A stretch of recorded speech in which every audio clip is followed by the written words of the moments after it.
Former minister and founder of Something or Other Publishing, Wade Franson is the host of Created in the Image of God, a series that examines the role of religion in society, from messianic returns to the emotive responses transmitted through our culture. Wade fearlessly addresses reality claims from all directions, objectively exploring their compatibility with Holy Scripture. Tonight's episode, In Defense of Democracy, with Anne-Marie Waters. Good evening, everyone. This is Created in the Image of God. I'm your host, Wade Franson. We do indeed have Anne-Marie Waters with us tonight by special pre-recorded broadcast, given that Anne-Marie is in the UK. And I'll launch that in a second. It was intended to be launched immediately, but due to the events in the last couple of days and the nature of tonight's programming, I wanted to make just a couple of comments. As we all know, there was an assassination attempt on a former president and the current presidential candidate. While this show is not political at all, and I'm a Baha'i, this also airs on a Baha'i channel, among many others. I want to emphasize that we are completely nonpartisan. We eschew partisan politics completely. However, public discourse is important. Discussion about issues that might help formulate opinions and even help us decide how to vote are in fact important. So I wanted to take a moment and read a prayer, a Baha'i prayer, specifically focused on this American democracy in advance of launching the pre-recorded show that we did with Anne-Marie. O thou kind Lord, this gathering is turning to thee. These hearts are radiant with thy love. These minds and spirits are exhilarated by the message of thy glad tidings. O God, let this American democracy become glorious in spiritual degrees, even as it has aspired to material degrees, and render this just government victorious.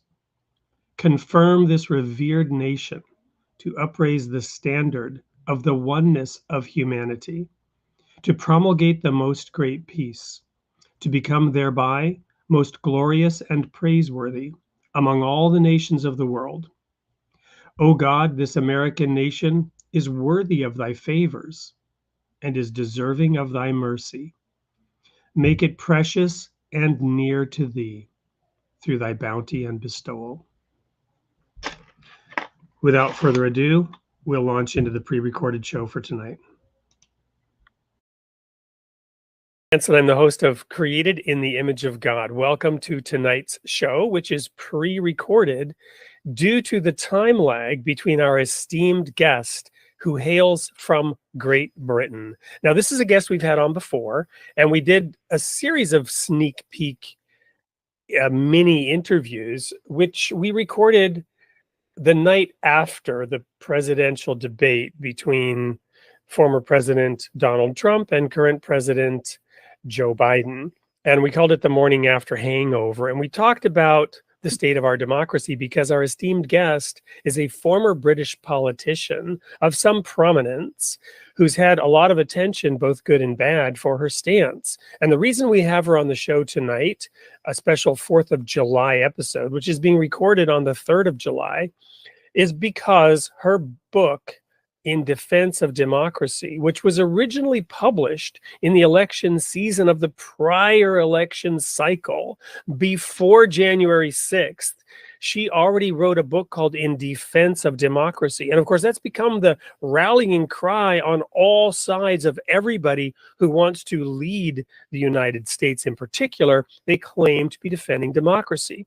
And I thought it was just incredibly prescient that this former British politician, who was a politician at the time she wrote the book, had announced the title of her book in that manner, in that way. And there's a release on July 4th of a paperback version and a Kindle version, which we anticipate may well have become a bestseller by the time this show airs, which is tonight on July 16th. So a long-winded introduction to set the stage for the appearance, again, of one of our most esteemed guests, Anne-Marie Waters. Welcome to the studio, Anne-Marie. Oh, hi, Wade. Thank you. Thank you for those lovely words. You are very kind. Well, you and I have known each other now for, I don't know, more than a decade, going on a decade. Yeah. I don't know the exact timing, but I feel like I've gotten to know you as a friend, and I really appreciate your perspective. I know that in recent months, you've been doing a lot of writing, more writing even than when you were authoring your first two books. Tell us what that shift is all about and why you are an ex-politician. Well, I honestly, I don't think the world is quite ready for me. That's the truth. What I say is true, and I'm very obviously I offer opinions as well, but they're always based on things I know to be true. I'm a little bit. Sometimes I think I'm too much of a plain speaker for politics. I think that goes down better in America than it does in the UK. I think people in the UK are still a little bit shocked when you're blunt and plain speaking. So I am, for myself, really, gonna take a break. I feel like, especially as we have election day here tomorrow, it is looking very, very likely that we will get a Labour government, which is quite probably as far to the left as the Democrats are. Certainly very woke, and absolutely intending to open the borders even further. Always on the radical left on any issue. So they're going to become our government. And I think the country is going to go through a very difficult period.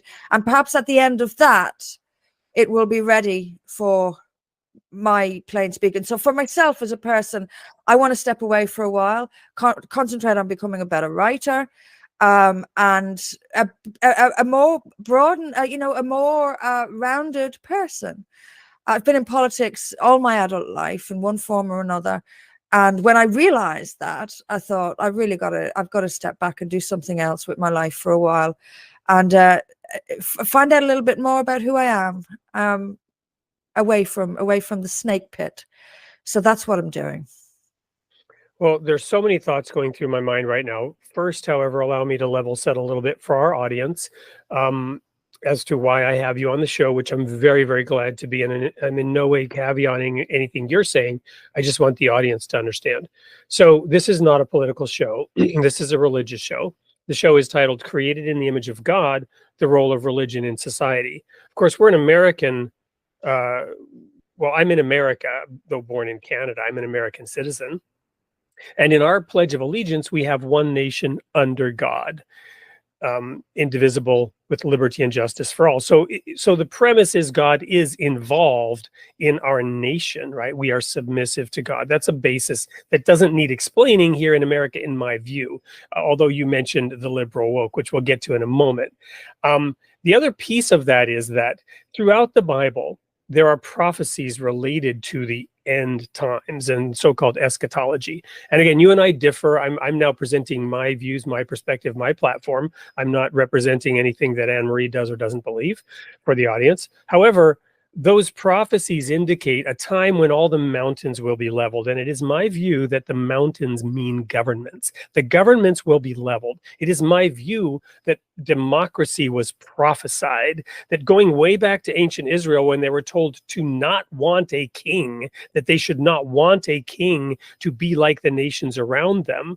Part of that is God wants us to be sovereign under him, and therefore we are allowed and encouraged to have government by the people, for the people. Mm-hmm. So that's why we're having this discussion on this show, first of all, and it will go many directions from here, which I'm very glad about. The second thing I wanted to mention is a question. You mentioned that we're going to probably have a Labour government in England. And again, we are absolutely not involved in partisan politics. I am not here to try to sway anybody's vote one way or the other. I'm here to provide information and hopefully provoke thought so people can come to their own conclusion. Having said all that, there is a wave right now that has been slowly brewing under, the swells out in the deep ocean have begun to rise. And we see it in France, for example, with Marine Le Pen, right? So why, after that shifting ground, causing us groundswell, maybe a future tsunami, why is Britain electing a Labour? What is going on in the hearts and minds of the Brits here as we enter the 4th of July season here on this rebel colonies territory? Well, we have had 14 years of the Conservative Party in power. And our system, we have a first past the post voting system, which the rest of Europe does not have. They have some form of proportional representation. We have first past the post, which means only one person wins each seat. We have two dominant parties, the Conservatives and Labour. And there are smaller parties, but they tend not to do well because people who are Conservative supporters or who don't like Labour will vote Conservatives to keep Labour out, and vice versa. Our system is very different. This is why we get stuck when the rest of Europe moves on. So it's not a two-party system, but it sort of behaves a little bit like one. The first past the post has essentially made it one. The two biggest parties in the country are the ones that people have been voting for generations and generations, and that hasn't changed. So it's either Labour or Conservative all the time. It's a bit, I mean, yours is pretty similar. Right. But we've got a third-party candidate this year that few people are talking about, who, Robert Kennedy, other than how he might spoil this person's chances or the other person's chances. I heard he said, my biggest obstacle is people think I can't win. That's why they don't vote for me. And so the idea that you can't win stops people voting. So it's a self-fulfilling prophecy, isn't it? I quite like him. I think he's very interesting. But it's a similar thing. Other people just don't break through because people don't vote for them because they think, well, if I vote for them, it's going to be a waste of my vote. And it's a circular logic which keeps good people out. It's difficult, but as for, you're right about the rest of Europe. France is going in an incredible direction. I mean, what's happening in France is amazing. And I do think that if she keeps the momentum going now, she will. It's unfortunately a few years away, but if she can do well in Parliament, she now has control of the French Parliament, Marine Le Pen. If she can do well there, she's got a big chance of taking the big job in a few years' time, which is, of course, President of France. But the rioting has already broke out. Paris is chaos in Paris, with people protesting against her victory. We have some issues here in the UK when Labour is going to win, but you've got this rise of Nigel Farage, who is seen as far right. He isn't.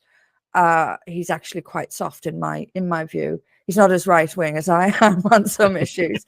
But even someone as mild as him, seeing his popularity has caused outrage on the left in the UK. Of course, you've got the Netherlands, Geert Wilders, the anti-Islam, fiercely anti-Islam Geert Wilders. He won the Dutch elections last year, and they've been trying to form a government ever since. They don't want him to be prime minister, even though he should be, because he has the biggest party. So now they're dealing with all sorts of coalition agreements, but the right is winning on the continent. But here on the little islands off the edge of the continent, things are going to the left instead, which is an anomaly. Well, let me shift the conversation a little bit away from left and right towards truth, something that you brought up and speaking directly. Yeah. So while you were saying that, I was thinking and reflecting that it almost sounded like your position is that in order to be a successful politician, and you chose successful, not good, right? Because good would be somebody who actually does good for the people, right? But to be a successful politician, you have to be an adept liar. That's what I was hearing. Yes, you do. You really do. This is something that I had an almost personal experiment with in politics. Can you succeed in politics while telling the truth? The answer is no, you can't. So it's interesting that in the debate here in America, there was a lot of mudslinging around one candidate in particular being a liar and every other word being a lie. And of course, if you dig in a little bit deeper, one could also argue that everything the other person was saying was an untruth as well. And neither of them were really talking in a way that could be fact checked, because they weren't really relying on facts. They were making sweeping statements, characterizations. Whenever there was a fact thrown out, it was probably wrong because they weren't really paying attention to facts. And I don't know that the specific facts in a debate like that are so relevant. I don't really know how we work that in a system. What's your thought on that debate generally? Not in terms of candidate performance, but the purpose and the function of a debate, and did it accomplish anything good? I've been surprised by the debates overall. You know, the Republican primaries were interesting as well to watch. It's my job to write about American politics, so I have to watch these things. I probably would anyway, but the one between Biden and Trump there were no policy. There was very little policy in it. It was attacking each other as liars, like you say. Both of them were the biggest liars that have ever stood. Both of them were the worst presidents in the history of the United States. Both of them had the worst economy in the history of the United States. Both of them were the worst and the best at treating the military in the history of the United States. You know, it's absurd. And when someone continually says, I am the best in the history of America, no, they lose all credibility, don't they? You almost sort of start laughing at them. And think, well, these two men are competing to be the leader of the free world, and I'm not hearing from them anything other than mudslinging and boasting. I mean, Trump is a notorious boaster anyway, so it's almost endearing, but it's not necessarily what you want. It signifies a little bit of self-doubt in my mind, but regardless, I suppose we all have self-doubt. But it's not the caliber. And I say the same about here. I mean, our debates here are shockingly bad as well. They are mudslinging. They are falsely defending records. So our Prime Minister, Rishi Sunak, in his debates, he's looking at Labour and saying, you're going to have the border open, you're going to bring all and sundry into the country, while he oversaw the biggest illegal immigration numbers and actually literally in the history of Great Britain. And now he's throwing mud at Labour saying you're going to let in all these immigrants. I mean, we are being taken for fools. And actually, part of me blames us for tolerating it. Why do we tolerate lies? Why are we attracted to lies? Why do we want to hear a comfortable lie rather than the truth? Haven't we realized that the lie ultimately is going to create a much worse life for us than an uncomfortable truth? Don't we understand that in order to improve our situation, we have to confront the truths about it? But we don't. We are comforted by the lie. And that lie is spiraling and getting us into more and more and more trouble. I guess it's a human thing. We humans behave like this all over the world. I want the truth. I have always wanted the truth. To get religious about it, I'm not a particularly religious person, as you know. I'm agnostic, but I do believe that lying is evil. The devil has been described as the prince of lies, if I'm correct. I think that's inaccurate, if there is such a thing. And the father of lies. As a satanic force, a Satan. The prince of lies is is a perfect a name for him, because that is evil. I'm not talking about little white lies that we all tell. I'm talking about enormous untruths that affect millions and millions of lives, and we tolerate it and we find comfort in it. Why are we a question that plagues me is, why is humanity so adverse to the truth? Well, that's a great stopping point for this first segment. We're going to go now to a commercial break, which in fact is an ad for your book, which we again assume did well on its release on July 4th. And when we come back, we'll dig into that aspect of truth and go from there. So don't go anywhere. We'll be right back with more of Anne-Marie Waters on the Created in the Image of God show. To protect our way of life. In Defense of Democracy, Anne-Marie Waters invites you to look beyond the surface and explore its real essence. We often equate it with the act of voting, but is voting alone enough? Waters argues that voting is just one aspect of a broader concept. True freedom involves free speech, universal suffrage, an honest press, and an accountable government. Through detailed analysis, she challenges us to recognize movements that appear democratic but threaten our true democratic principles. In Defense of Democracy offers a profound exploration of what makes our political system more than just a voting process. Discover the truth behind our freedoms. Get your copy today.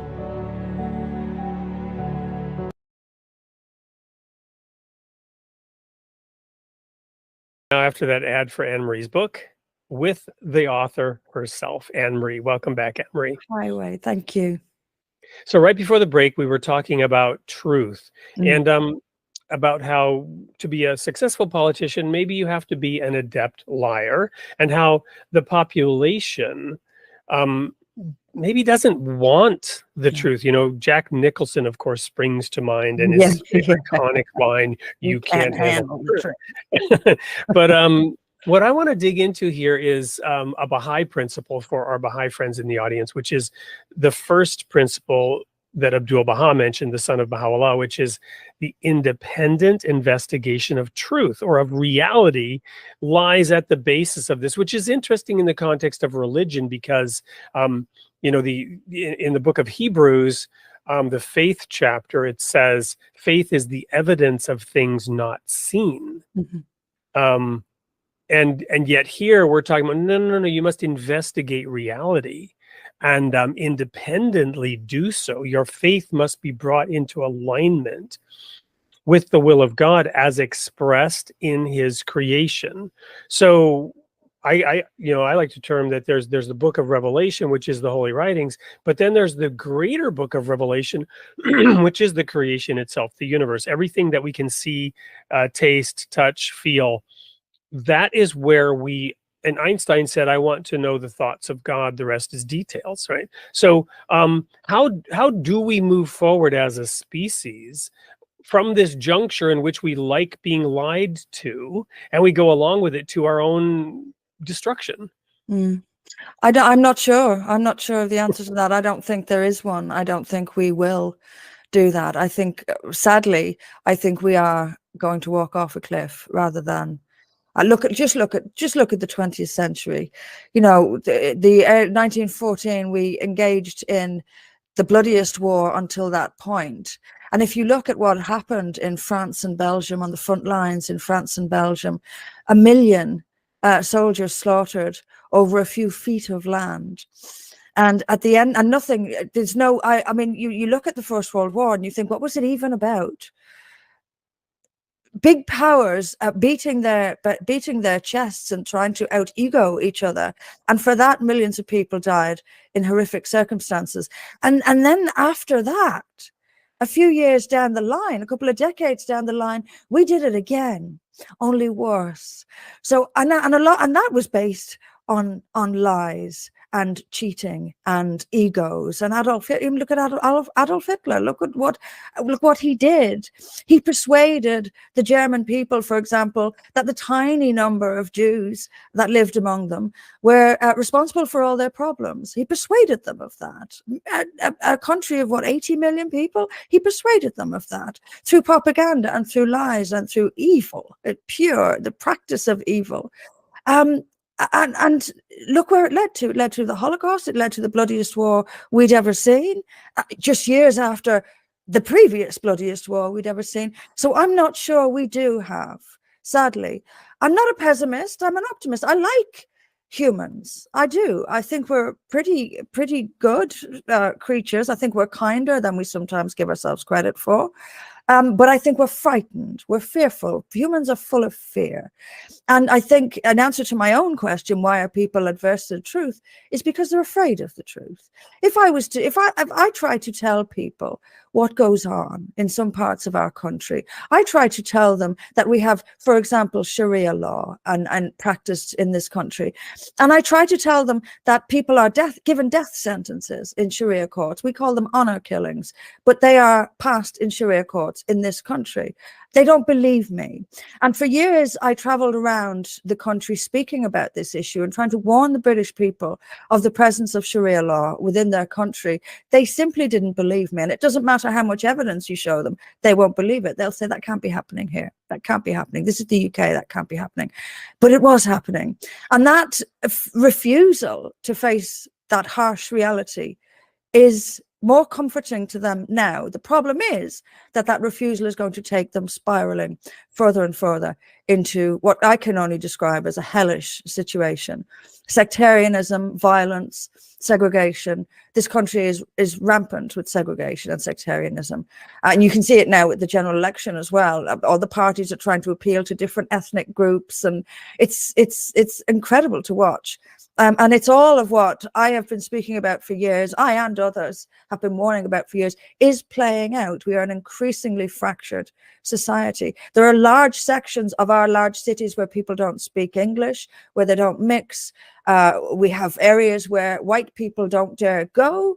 It's, you know, it's true. But if you tell people this, they think you're a far-right racist fascist, and they don't want to hear it. And it's easier for them to characterize you as some immoral racist than it is to accept that I might be telling the truth. So I'm not sure that we are going to recover from our adversity to truth. We will walk off a cliff instead, I think, sadly. Well, one of the, to me, great ironic hypocrisies is those who paint themselves as the great tolerant ones are so quick to demonize and other their opponents. Absolutely. Right? And nobody can call out that that particular emperor is not dressed, right? So I want to just pivot slightly now, because you're Irish originally, correct? Yeah. I mean, not only originally, I assume still are somewhere, right? Well, I was born there, grew up in Dublin, so I've still got the accent, sort of.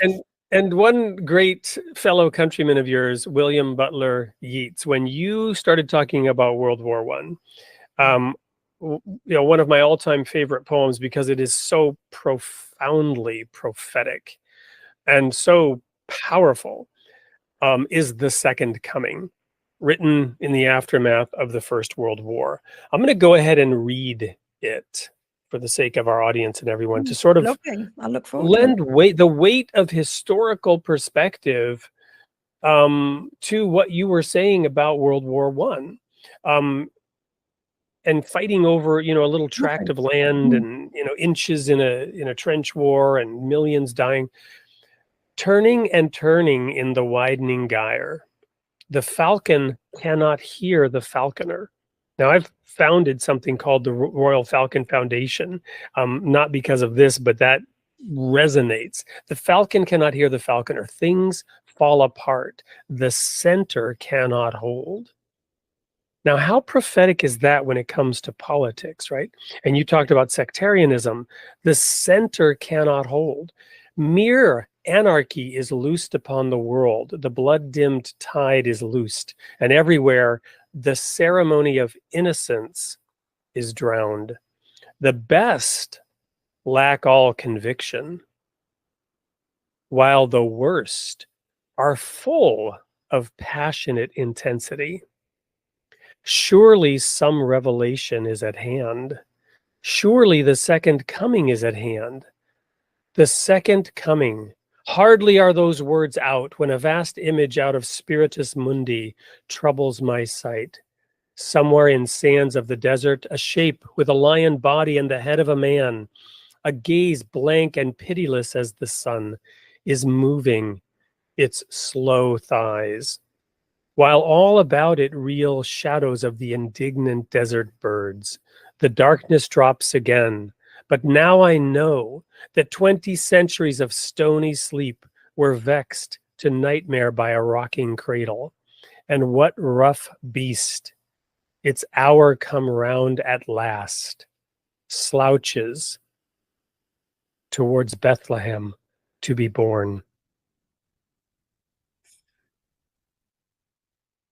Such a profound prophetic analysis. And here we are, one world war later, and many feel, you know, we've been on the verge of a third world war for many decades, but it seems closer than ever. Whatever happened to that doomsday clock? Where is it now? Do you think it is close? Well, I do, but it is all because of the denial, all because people will not reflect on reality, all because people don't want the truth. Right. They, you know, they're hiding and denying and turning and averting their eyes in every way. And, you know, it's my position that the divine guidance, as evidenced by the first book of the Bible, Genesis, was God put the greater and lesser lights in heaven to rule the day and to rule the night. In broad daylight, it's harder to hide from the light. It's harder to, you know, hide those lies in the crevices because the daylight is shining everywhere. But at night, by the light of the moon, that's when that beast can be born. And if everyone's denying the truth, you know, darkness has descended because people refuse to accept the reality of everything around them. They're covering their heads and not wanting to know. And anyone who does point out the truth is called a conspiracy theorist of some sort or another. Yeah, that's pretty much perfect.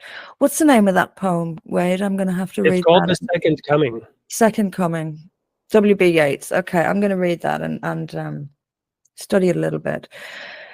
But you know what you've said is perfectly true. It is, we are turning away from truth, and it is going to hurtle us into hell, I think. As for a third world war, I you know, Donald Trump is warning about it, and you know, I think with Ukraine, and others are saying he will cause it, right? And that's a typical thing. Right. Often, you know, kill the messenger, kill the messenger. Isn't that throughout human history a fact? Right. I mean, whoever brings the message gets blamed for this reality. Right? I've personally experienced that. I mean, I've described it as you're standing in a room and a monster comes into the room, and you try to tell everybody, look, there's a monster in the room, and they start throwing things at you for telling them there's a monster in the room. And that's exactly what has happened to me and many other people. Donald Trump isn't going to cause that war. This what's happening with Ukraine, and if I don't think they will let Ukraine join NATO, because that immediately brings NATO to war with Russia. But of course there was, and you know, I want to remind people there was already the Budapest Memorandum signed by Great Britain, America, and Russia, in which the Ukraine voluntarily gave up its nuclear weapons during the collapse of the Soviet Union, and the Budapest Memorandum documented that you know, Great Britain, America, and Russia would come to the Ukraine's defense in the event that there was some, you know, infringement of their sovereignty. Well, lo and behold, where is that memorandum today to talk about lies, right? Well, I'm kind of glad that America's not going directly into war with Russia. We'd be in big trouble. But it worries me that it is fighting Russia by proxy. That worries me. It worries me that we're all fighting. I mean, Britain is also giving weapons to Ukraine. Ironically, though, I think that actually the weapons that we have today are probably preventing war. And you know, there is truth to the notion that weapons of mass destruction would actually prevent war. I think there's truth to that. I don't, you know, first to go to a World War II type scenario would quickly spiral and quickly escalate to nuclear weapons, I think, because these things get out of control. You know, there's a spiral, isn't there? It's like a snowball. If we started fighting with conventional weapons, someone at some point is going to do something outrageous, and these things spiral out of all control, and then you're looking at nuclear war. Who wants that? Genuinely, who wants that? Well, I think there may be some psychopath, but I think it's actually preventing war at this time. And I don't disagree. One of my sound bites that I like to share is if you cannot be a good example, you can at least serve as a horrifying warning, right? And there are deterrents, there are historical precedents that are forcing people to be a little bit awake and not only woke about what is going on. We're going to go to another commercial break here at the end of this segment, and when we come back, we'll go a little further with this. I do want to, before I forget, let everybody know there is just an excellent documentary series on Netflix right now. I just watched all the episodes about nuclear weapons, and it's I don't know if it's 9-10 segments of an hour long each, and it talks about the rise of nuclear weapons and how they dominated geopolitics for many decades, and where we're at now, the rise of Putin in Russia. It's just an excellent overview. I lived through some of those things, with the collapse of the Soviet Union, the wall. It covers all of that ground and how the Cold War emerged because of that deterrence, right? You couldn't really fight a war. And so you had this détente, this forced peace for many decades that is now falling apart. I strongly urge anyone who's interested in getting a little deeper on these topics to revisit that history if you know it, or learn it if you don't, by watching that excellent series. So we'll go now to a commercial break. When we come back, we'll talk a little bit more about what's next for Anne-Marie, her writing, and draw tonight's show to a conclusion. Don't go anywhere. We'll be right back. Overwhelmed by the confusion and chaos of today's world. Politics, the media, and even the environment have become increasingly challenging landscapes to navigate. We're living in a narrative that began 4 decades ago, and now we're reaching its climax. What the hell is going on is here to provide clarity and perspective. Don't get triggered by another tweet or misled by clickbait ads. Gain a deeper understanding and grasp the broader picture. Understanding is powerful. When we comprehend the news in context, we can see through the sensationalism and misinformation. Get insight and clarity by discovering what the hell is going on post-COVID. Cowan's insightful and well-researched work will help you navigate the complexities of today's world. Order your copy today.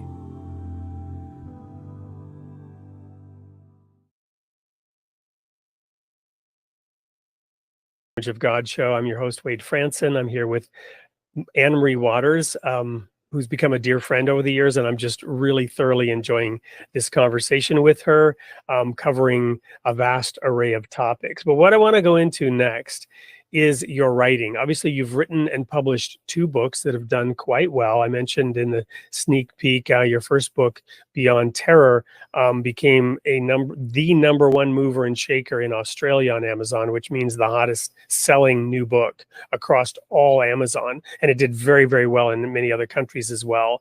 But you've been involved more in writing. So tell us a little bit about the kind of writing you're doing, what you're writing about, why you're focused on writing. I want to become I want to become the best writer I can be. So a friend of mine has a company in New York that writes news for subscription sites.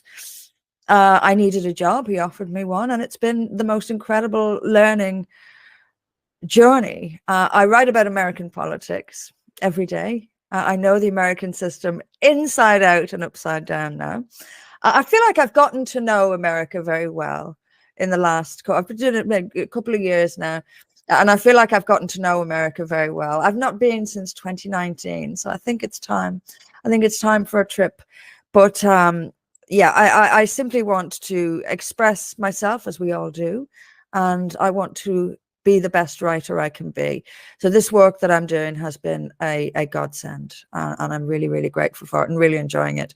And American politics and American life is very exciting. It really is. It really is the most extraordinary country. I love it very, very dearly. And that's another aspect that I love about this job is knowing America and getting to know America. And I've also learned how to, I learned the differences in English, American English and British English, which we get so much American English here from books and TV. And so a lot of people say, is that a Z or an S? Which most people don't know which is the British and which is the American, because we're so intertwined. I've learned that now. I write in American English now. Well, so Winston Churchill, of course, two people separated by a common language, right? But I remember when my first visit as a young adult to the UK, I'd been there before, but I was like in my college career, I was like 19, and I was staying with this family for the summer while working on a college exchange summer program. And there was little Maveen, who was about 3 years old, 3.5, and they had their little dog Skipper. And we walked to the I came home from my my job. And Maven was, would you like to go with us to the park to walk Skipper? And I said, oh, yes, please. I just need to change my pants. And not to give the punchline away, Maven did this little 3-year-old Maven did this and said, Daddy, he said he had to change his pants. Now, what was she talking about? Well, of course, pants are underwear here. Right. So why did this, Maven knew why she sometimes had to change her pants as a 3-year-old. But why did this college, man need to change his pants? Well, right? Why did he need to tell a 3-year-old? I think that's the part that you found strange. Perhaps, yeah. No one else had ever admitted that they had to change their pants. I thought I was the only one. Yes. There Anyway, are some funny little bits. Yeah. So, well, speaking of those little differences, let's talk about some larger differences. Let's talk about the manufacturing of grievances, because you're writing, and I recently read an article you wrote for the Atlantic Playbook. Little plug here. I think we're going to show an ad that we may have even shown an ad for the Atlantic Playbook, which you and some other authors for Something or Other Publishing have been invited to write in. And anyway, the article you wrote had to do with race, right? And one of the topics that's fascinated me is how grievance is being manufactured in this country. It's being turned into an industry. Now, I've founded the Royal Falcon Foundation, as I mentioned earlier, and we do something called experiential leadership for 11 to 15-year-olds. And what the theme of this year's camp program is, be the change you want to see in the world. This is an old school, old time saying, going back to, before Michael Jackson saying, the man in the mirror, I'm looking at the man in the mirror, right? Be the change you want to see. Well, that's been turned on its head, right? It's find somebody else you can blame for what's wrong. Yes. And blame them for things not being right. It's no longer about what are you doing about it. Well, what I'm doing about it is protesting and demanding that these evil people change, demonizing other people. And honestly, at the bottom of this is Marxist ideology, in which previously class differences were exploited to foment division and discontent, and in order to overthrow the government and replace it with a different government and a different philosophy. But that no longer worked when people realized there is social mobility in most of the capitalist nations. And by engaging in a desire to improve your situation, you could become one of the, one of the privileged people if you worked hard enough. And of course, there's some limitations to that. I'm not going to say it's not, much more difficult for some people in some circumstances, and there aren't residual barriers and whatnot. But overall, people realize that's a crock of what, and actually, I'm not going to buy that. I'm not buying what they're selling anymore. However, by inserting race into that, it's something you cannot change. You cannot change your race. So if you can convince people that they're being held back because of their race, now you can really manufacture a grievance industry. And nobody's trying now to be the change because they think it's impossible to change anything, because in fact, it's based on race and they can't change their race. So all of this, and I thought you articulated this and more so well in that article. So unpack a little bit the article, why you wrote it and what you said in it. And this, by the way, this gets back to the main topic here, in case people are wondering why I'm getting into this. And that is denying reality, twisting reality, wanting to believe a lie. So that is the article that anti-whiteness will hasten America's end. That article. I think so. Yes, that was it. You are entirely right to say that this is Marxism. This is Marxism, communism, whichever way you want to describe it. What you have are communist Marxist activists taking control of public bodies, education system, for example, the Democrat Party. So taking control of influential institutions. What was named in Germany in the 1960s as the Long March through the institutions, which is a way of controlling society without having to win an election. So they take control of, for example, the Labour Party here, the Democrats in the US, the education system here, the education system in the US, in order to change society beyond all recognition. They have to do that, they have to make people angry. And to make people angry, they have to feed them what they believe, what the person on the receiving end of the message believes is a moral cause. So if you take, for example, the George Floyd scenario, now they made the Marxists in society made people believe that essentially that the American police all over the US are essentially going out and just killing black people. That is, to listen to the media, you would almost believe that that's what was happening, that they almost target black people. So they persuaded millions of people all over the world, thousands of them went out to march and cause chaos, that they were marching for black people to be treated better. Now, you cannot, anyone who stood up and said, hold on a minute, it's not true that American police just go out and randomly shoot black people. Let's not just buy that. Let's look at it a little bit better. They gave statistics such as the black people are disproportionately represented in American prisons. This was immediately assigned to racism. It was racist. The American system was racist. That's why there were more black people, disproportionately high number of black people in prison.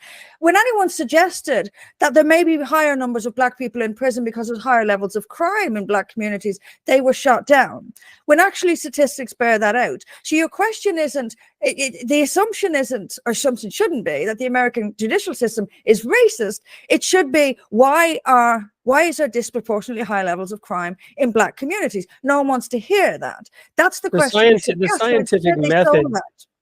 The scientific method tests a hypothesis. It's a valid hypothesis that it could be racism, right? But the scientific method tests the hypothesis.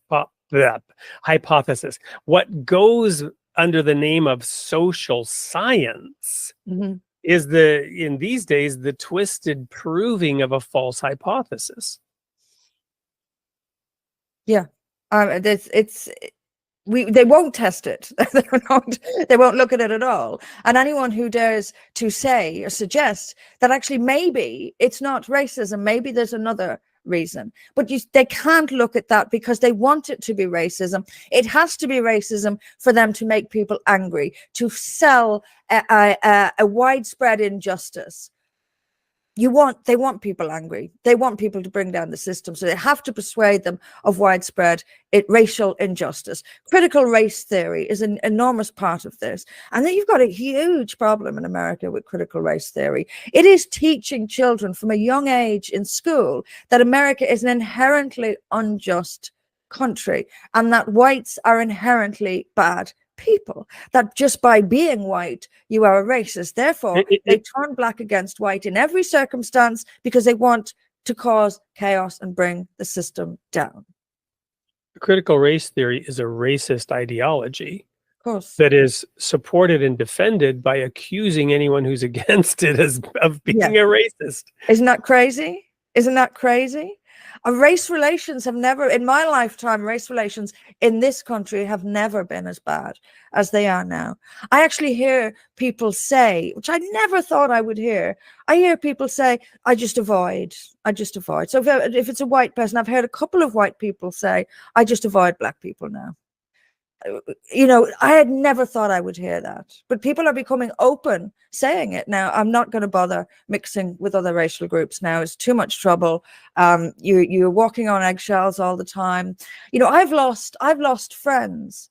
I had, when I was at university 20 so years ago, my flatmate was a British Indian girl. We were best friends. Now she doesn't talk to me because of my political, you know, it's that would never have happened even a decade ago, where interracial friendships are breaking down. Politics saturates everything. It influences everything. just as it does in communist societies. That's the point. You know, this is where we're heading.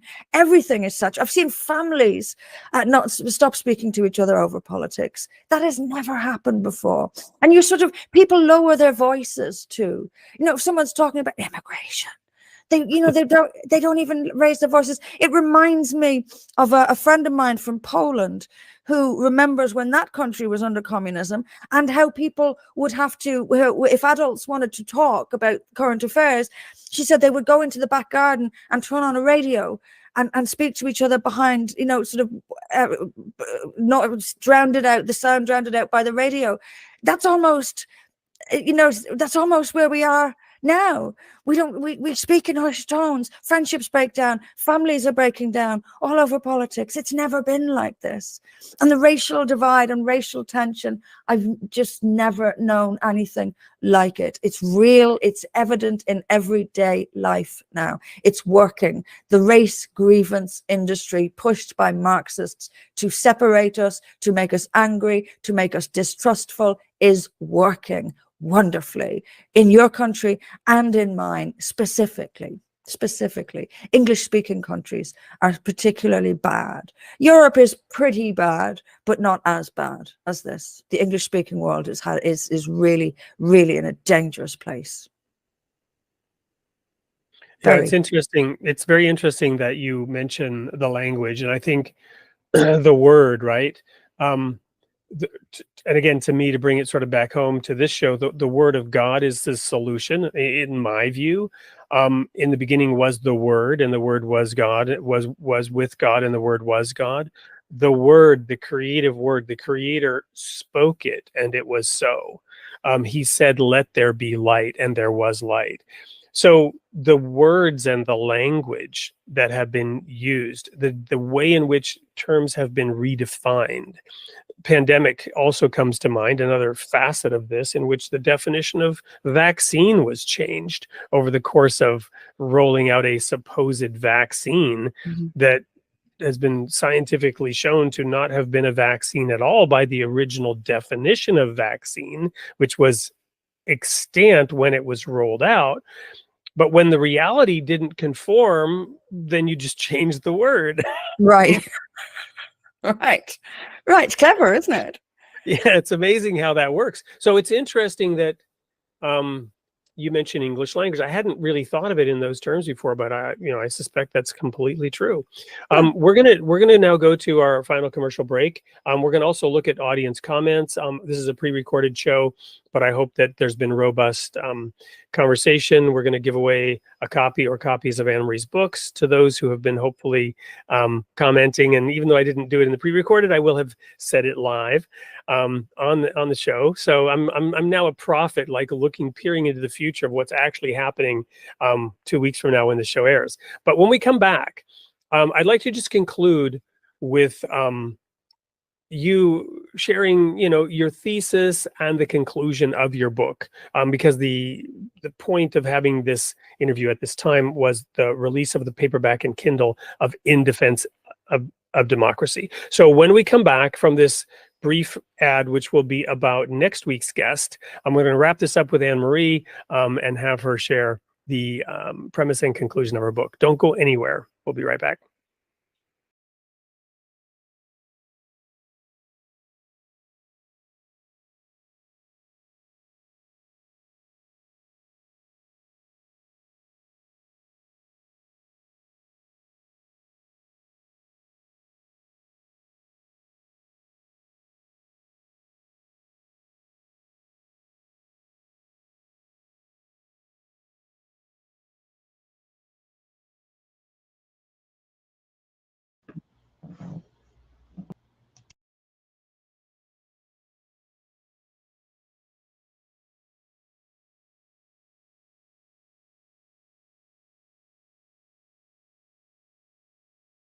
Welcome back to the last few precious minutes of having Anne-Marie Waters in the studio.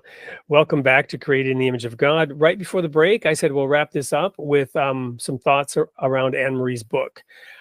So what I wanted to do, though, was remind us all of your origin story, which we didn't really do tonight because you've been on the show before. And that is, prior to becoming a politician and then an ex-politician, you were a barrister, you were an attorney, a lawyer.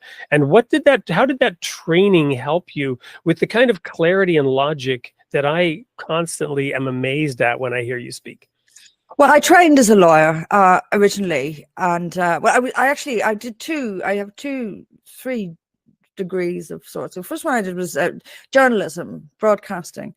That was my first degree, and that taught me that teaches you to speak very clearly. You're doing radio and television a lot, so that teaches you to speak. After that, I did a law degree, and I trained as a lawyer. I did mostly family law at the University of Law in London. It obviously, I believe in education for its own sake, but by the time I got to the end of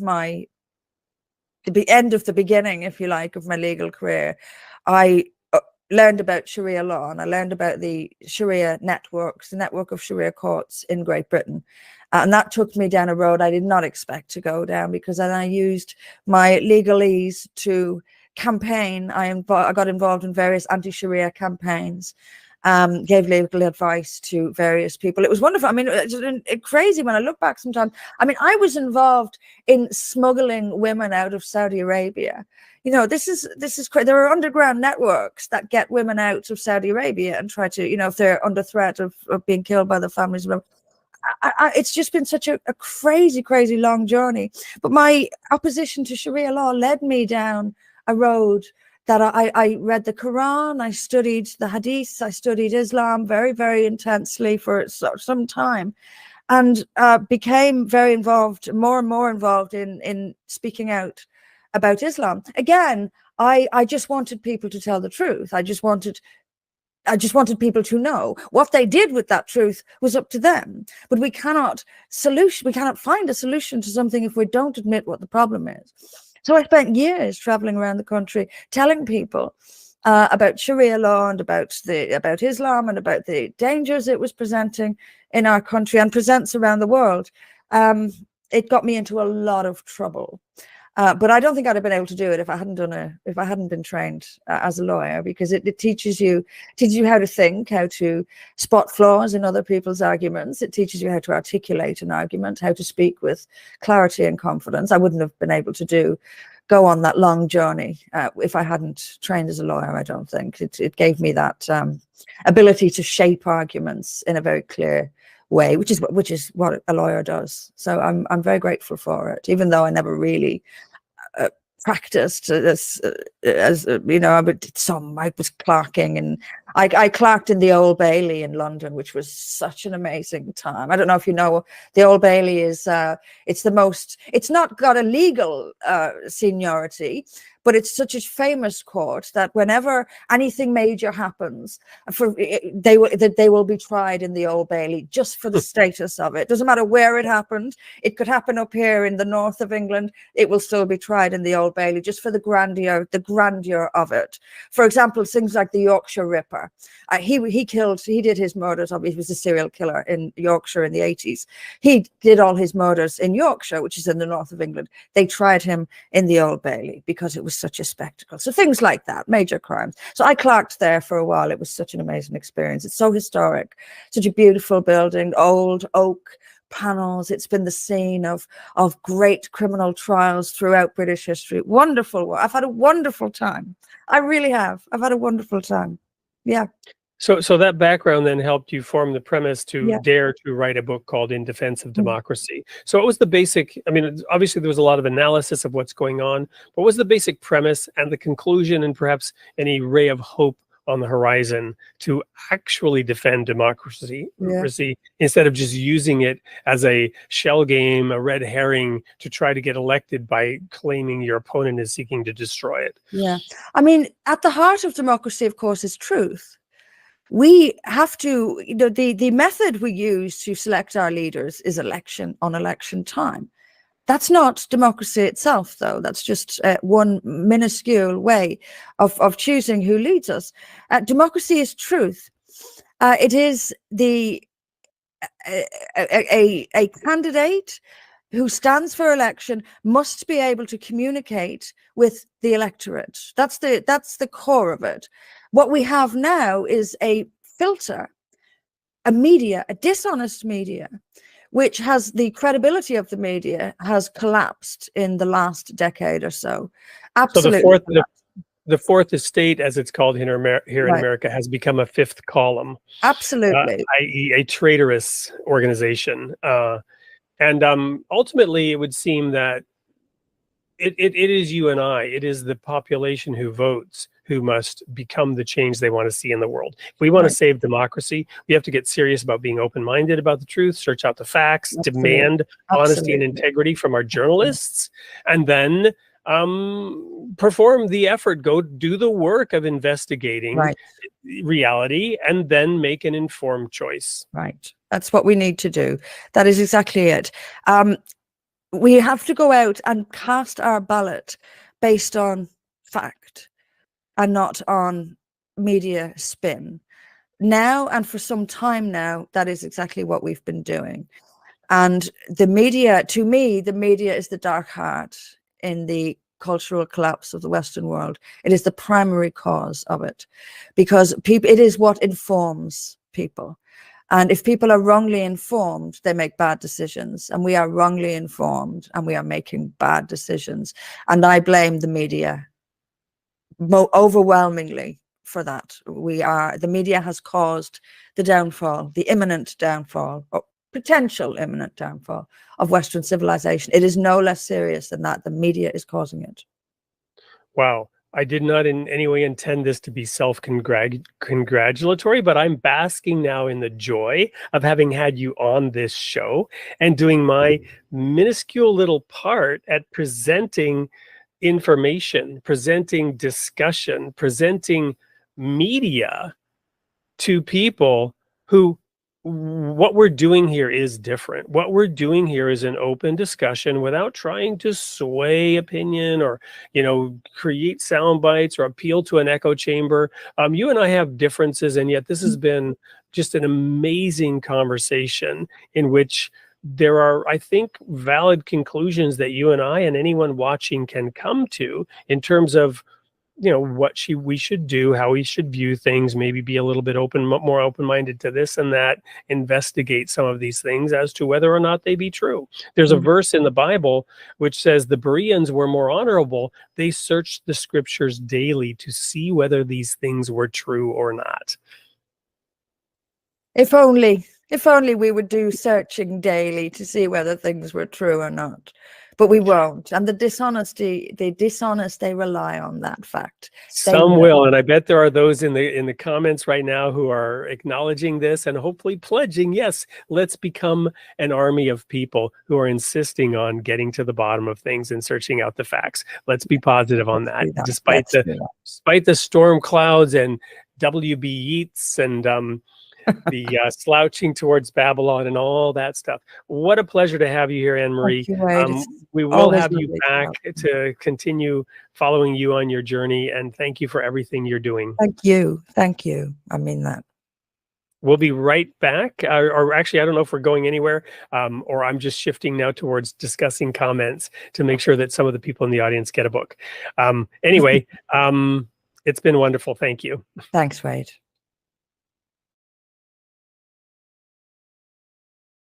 Challenges, one platform stands ready to confront them head-on. Introducing Atlantic Playbook, a beacon of insight in a sea of uncertainty. Founded by Chadwick Hagan, Atlantic Playbook explores the complexities of Western economies and ideologies after years of research and dedication.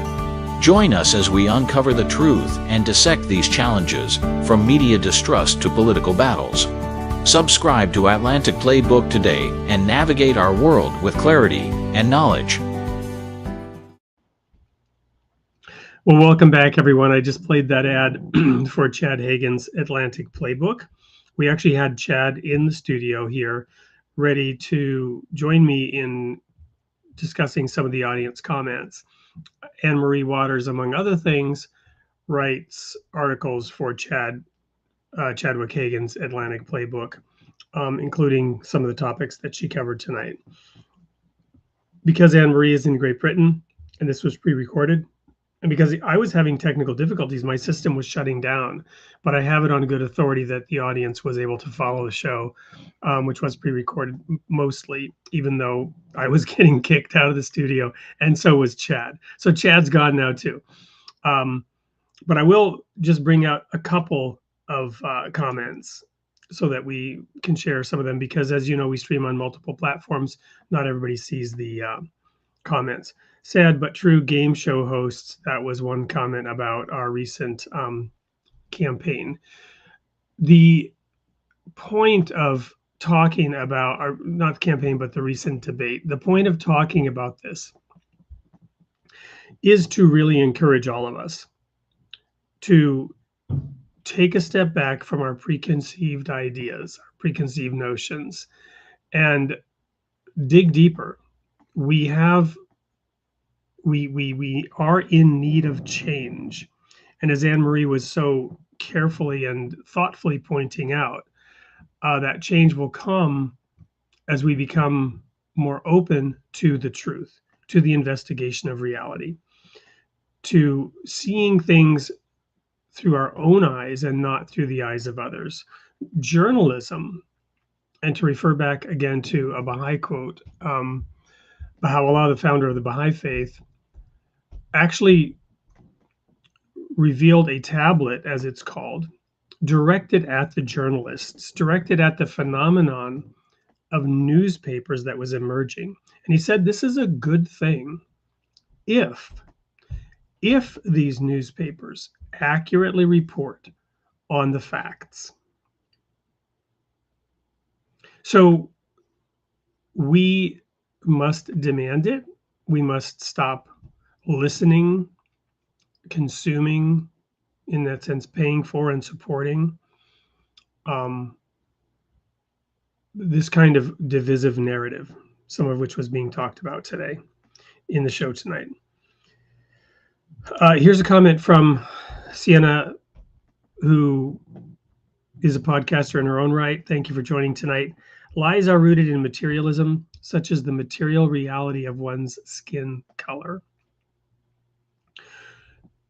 Skin color is the least of all distinctions, according to Abdul-Baha, the son of Baha'u'llah, the least of all distinctions. We need diversity, not just of skin color, but diversity of thought, of temperament, and the ability to work with people who think differently than us. Thank you for this comment, Sienna. In the second half, we are noble spiritual beings, hopefully called to ascend beyond that reality. Well said. There was a comment towards the end about the media and what's going on out there. Same here. I don't listen to most of them anymore. Well, I just want to thank you all for tuning into this show and listening in. We will have Anne-Marie back. We'll also have Chad Hagen back, but we'll also focus on the core topic of religion and its role in society. And so it is that next week we have a very special guest. My remaining task tonight is to announce that guest, Mark Collins.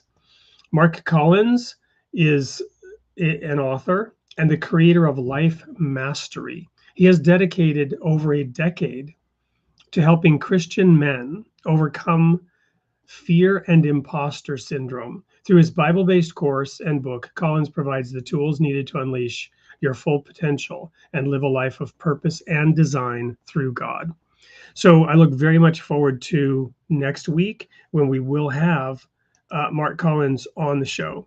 And allow me just to play a quick video by way of introducing him to this audience.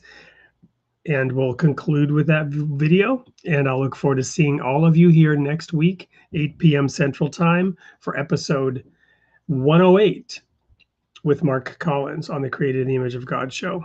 Good night, everyone, and God bless. Where you are unstoppable, where confidence radiates in every situation. Welcome to Life Mastery, Life by Design, by Mark Collins, an instruction manual for true freedom. There is a life God created you to live, one where fear does not influence your decisions, one where you unleash everything that is inside you. Life Mastery provides the tools to become unstoppable. With straightforward language, empowering tools, and fresh insights, you will be able to immediately implement the change you want in your life. Transform your life today. Discover Life Mastery. Life by Design by Mark Collins. Now available on Amazon.